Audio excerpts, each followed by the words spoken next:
ಭಯೋತ್ಪಾದನಾ ಚಟುವಟಿಕೆಗಳಿಗೆ ಕಾಂಗ್ರೆಸ್ ಸರ್ಕಾರ ಬೆಂಬಲವಾಗಿ ನಿಂತಿದೆ. ಸಿದ್ದರಾಮಣ್ಣ ಬೆಂಬಲವಾಗಿ ನಿಂತಿದ್ದಾರೆ. ಆ ಕಾರಣಕ್ಕಾಗಿ ಗಲಭೆಗಳು ಸೃಷ್ಟಿಯಾಗ್ತಿದೆ. ಈ ರಾಜ್ಯದಲ್ಲಿ ಶಾಂತಿ ಸುವ್ಯವಸ್ಥೆಯನ್ನು ಕಾಪಾಡುವಲ್ಲಿ ರಾಜ್ಯ ಸರ್ಕಾರ ಸಂಪೂರ್ಣ ವಿಫಲವಾಗಿದೆ.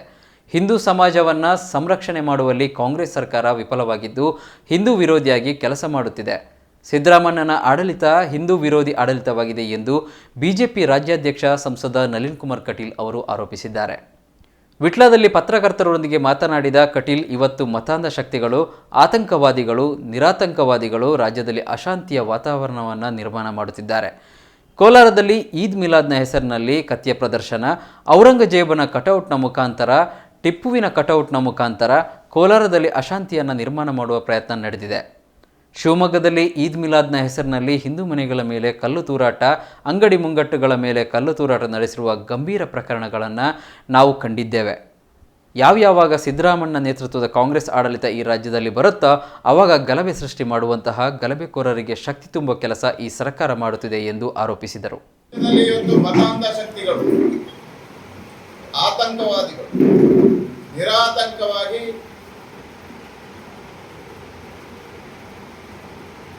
ರಾಜ್ಯದಲ್ಲಿ ಅಶಾಂತಿ ನಿರ್ಮಾಣವನ್ನು ಮಾಡ್ತಾ ಇದ್ದಾರೆ. ಕೋಲಾರದಲ್ಲಿ ಈದ್ ಮಿಲಾದಿನ ಹೆಸರಿನಲ್ಲಿ ಕತ್ತಿಯ ಪ್ರದರ್ಶನ, ಔರಂಗಜೇಬನ ಕಟೌಟ್ನ ಮುಖಾಂತರ, ಟಿಪ್ಪುವಿನ ಕಟೌಟ್ನ ಮುಖಾಂತರ ಅಶಾಂತಿ ನಿರ್ಮಾಣವನ್ನ ಇವತ್ತು ಕೋಲಾರದಲ್ಲಿ ಒಂದು ಕಡೆ ಮಾಡಿದ್ದಾರೆ. ಶಿವಮೊಗ್ಗದಲ್ಲಿ ಈದ್ ಮಿಲಾದಿನ ಹೆಸರಿನಲ್ಲಿ ಹಿಂದೂ ಮನೆಗಳ ಮೇಲೆ ಹಲ್ಲೆ, ಕಲ್ಲು ತೂರಾಟ, ಅಂಗಡಿ ಮುಗ್ಗಟ್ಟುಗಳ ಮೇಲೆ ಕಲ್ಲು ತೂರಾಟವನ್ನು ಮಾಡಿರ್ತಕ್ಕಂಥ ಒಂದು ಗಂಭೀರ ಪ್ರಕರಣಗಳನ್ನು ನಾವು ಕಂಡಿದ್ದೇವೆ. ಯಾವ್ಯಾವಾಗ ಸಿದ್ದರಾಮಣ್ಣ ನೇತೃತ್ವದ ಕಾಂಗ್ರೆಸ್ ಆಡಳಿತ ಈ ರಾಜ್ಯದಲ್ಲಿ ಬರುತ್ತ ಅವತ್ತು ನಿರಂತರವಾಗಿ ಗಲಭೆಗಳನ್ನು ಸೃಷ್ಟಿ ಮಾಡತಕ್ಕಂಥ ಗಲಭೆಕೋರರಿಗೆ ಶಕ್ತಿಯನ್ನು ಕೊಡುವಂತ ಕೆಲಸವನ್ನು ಈ ಸರ್ಕಾರ ಮಾಡ್ತಾರೆ. ಅವರ ಮೊದಲ ಅಧಿಕಾರದ ಅವಧಿಯಲ್ಲಿ ಟಿಪ್ಪು ಸುಲ್ತಾನ್ ಮೆರೆಯುವಂತ ಕಾಲಘಟ್ಟಗಳಾಯ್ತು. ಇವತ್ತು ಎರಡನೇ ಹಂತದಲ್ಲಿ ಇವತ್ತು ಔರಂಗಜೇಬನನ್ನು ಪ್ರದರ್ಶನ ಮಾಡತಕ್ಕಂಥ ಕೆಲಸ ಕಾರ್ಯಕ್ರಮ. ಇವತ್ತು ಸಂಕೇತ ಟಿಪ್ಪು ಅಥವಾ ಔರಂಗಜೇಬ್ ಅಲ್ಲ, ಅದರ ಹಿಂದೆ ಭಯೋತ್ಪಾದನಾ ಚಟುವಟಿಕೆಗಳು ನಡೀತಾ ಇದ್ದಾವೆ. ಉದಾಹರಣೆಗೆ ಇವತ್ತು ಕಾಂಗ್ರೆಸ್ನ ಆಡಳಿತದಲ್ಲಿ ತೀರ್ಥಹಳ್ಳಿ ಬ್ರದರ್ಸ್ ಅಂತಕ್ಕಂಥ ಹೆಸರಿನಲ್ಲಿ ಭಯೋತ್ಪಾದನಾ ಚಟುವಟಿಕೆಗಳು ಪ್ರಾರಂಭ ಆಗ್ತಾ ಇದ್ದಾವೆ.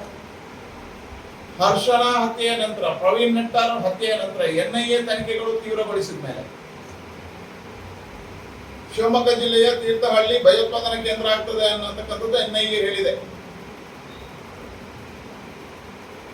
ಮಂಗಳೂರಿನಲ್ಲಿ ನಡೆದಿರತಕ್ಕಂಥ ಕುಕ್ಕರ್ ಬಾಂಬ್ ಬ್ಲಾಸ್ಟ್ ನಲ್ಲಿ ತೀರ್ಥಹಳ್ಳಿಯ ಭಯೋತ್ಪಾದಕರ ಚಟುವಟಿಕೆಗಳು ಸ್ಪಷ್ಟವಾಗಿ ಕಂಡುಬಂದಿದೆ. ಯಾವ್ಯಾವಾಗ ಕಾಂಗ್ರೆಸ್ ಆಡಳಿತ ಬರುತ್ತ, ಸಿದ್ದರಾಮಣ್ಣ ಮುಖ್ಯಮಂತ್ರಿ ಆಗ್ತಾರ, ಆಗ ಆತಂಕವಾದಿಗಳಿಗೆ, ಭಯೋತ್ಪಾದಕರಿಗೆ ಶಕ್ತಿ ಬರುತ್ತೆ. ಯಾಕೆ? ಇವತ್ತು ಡಿಜೆ ಹಳ್ಳಿ ಪ್ರಕರಣ ಇರ್ಬೋದು, ಕೆಜೆಹಳ್ಳಿ ಪ್ರಕರಣ, ಕೆಜೆಹಳ್ಳಿ ಪ್ರಕರಣ ಇರ್ಬೋದು, ಹುಬ್ಬಳ್ಳಿ ಘಟನೆಗಳಿರ್ಬೋದು, ಇಲ್ಲಿ ಇರ್ತಕ್ಕಂಥವ್ರನ್ನ ಅವತ್ತು ನಮ್ಮ ಸರ್ಕಾರ ಬಂಧನ ಮಾಡಿತ್ತು. ಇವತ್ತು ಅವರನ್ನು ಬಿಡುಗಡೆಗೊಳಿಸುವಂತ ಕೆಲಸವನ್ನ ಈ ಸರ್ಕಾರ ಮಾಡ್ತಾ ಇದೆ. ಕೋಲಾರದಲ್ಲಿ ನಡೆದಿರ್ತಕ್ಕಂಥ ಘಟನೆ ಮರುದಿವಸ ಕಠೋರವಾಗಿರ್ತಕ್ಕಂಥ ಕ್ರಮವನ್ನು ಕೈಗೊಳ್ಳದೆ ಇರೋದ್ರಿಂದ ಆತಂಕವಾದಿಗಳು ನಿರಾತಂಕವಾಗಿ ಈ ರಾಜ್ಯದಲ್ಲಿ ಮೆರೆಯುತ್ತಿದ್ದಾರೆ.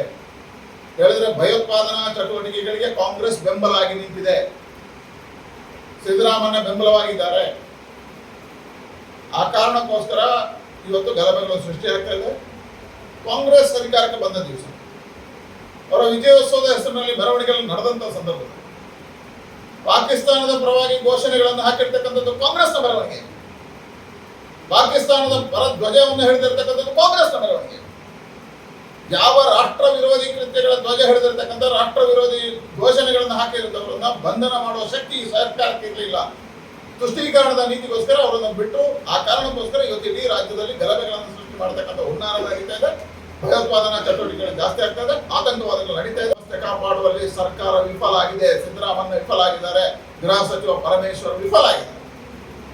ಹಾಗಾಗಿ ಹೇಳಿದ್ದೇನೆ, ಈ ರಾಜ್ಯದಲ್ಲಿ ಶಾಂತಿ ಸುವ್ಯವಸ್ಥೆಯನ್ನು ಕಾಪಾಡುವಲ್ಲಿ ಕಾಂಗ್ರೆಸ್ ವಿಫಲ ಆಗಿದೆ.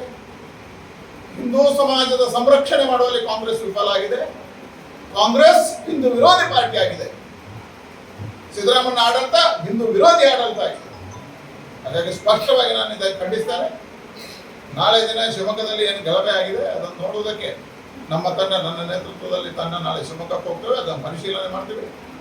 ಸರ್ಕಾರಕ್ಕೆ ಆಗ್ರಹ ಮಾಡ್ತೇನೆ, ಯಾರ್ಯಾರು ಇದರ ಹಿಂದೆ ಇದ್ದಾರೆ ಕೋಲಾರ ಮತ್ತು ಶಿವಮೊಗ್ಗದ ಗಲಭೆಯಲ್ಲಿ ತತ್ಕ್ಷಣ ಬಂಧನ ಮಾಡಬೇಕು. ನಿಮ್ಮಿಂದ ಆಗಿದ್ರೆ NIAಗೆ ಒಪ್ಪಿಸಬೇಕು ಅಂತ ನಾನು ಆಗ್ರಹ ಮಾಡ್ತೇನೆ.